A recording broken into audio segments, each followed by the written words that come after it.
वही अंबर ने ये सब सिर्फ कुछ ही दिनों में कर दिखाया था। अब मैं अक्षत से मिल सकती हूँ, अंबर ने मुस्कुराते हुए कहा। उसने दोबारा मंत्र का उच्चारण किया जिसे उसने अपने दिमाग में बसा लिया था। देखते ही देखते वो बादलों की दुनिया में पहुंच गई। तभी इस बार अमर पक्षी की चमक के बीच अंबर ने अक्षत को देखा। उसे देखकर अंबर की खुशी का ठिकाना ही नहीं रहा। वो भागती हुई अक्षत के पास आई। उसने अक्षत को गले लगाने की कोशिश की, लेकिन उसके हाथ धुंधली रूह में समाकर रह गए। अक्षत एक पारदर्शी आत्मा में बदल चुका था। कैसी हो अंबर? अक्षत ने मुस्कुराते हुए कहा। उसकी आवाज को सुनकर अंबर को एक अजीब सी राहत महसूस हुई। अक्षत, मैंने कर दिखाया, मैंने अपनी शक्तियां वापस पा ली है, अंबर ने रोते हुए कहा। मैं जानता था कि तुम ये कर सकती हो मेरी अंबर अस्त्र, तुम बहुत बहादुर हो, अक्षत ने कहा। उसने अपना धुंधला सा हाथ अंबर के सिर पर रखा और उसे थपथपाया। इस वक्त अंबर किसी छोटे बच्चे की तरह लगातार रो रही थी।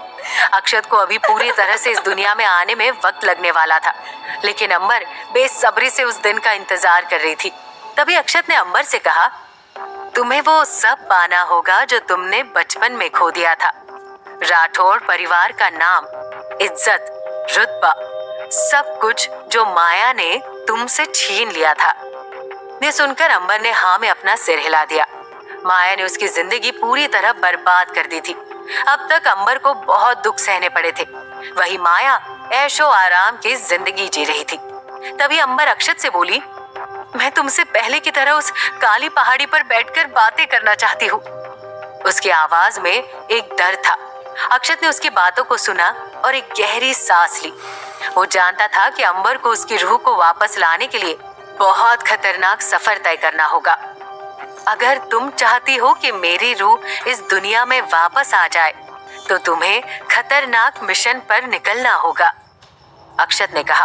अक्षत ने अंबर को बताया कि उसे एक ऐसी दुनिया में प्रवेश करना होगा जो कि खतरों से भरी हुई थी।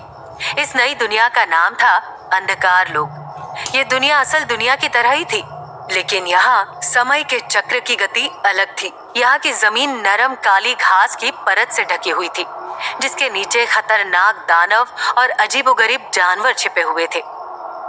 तुम्हें अंधकार लोक जाकर संजीवनी रस लाना होगा, अक्षत ने कहा।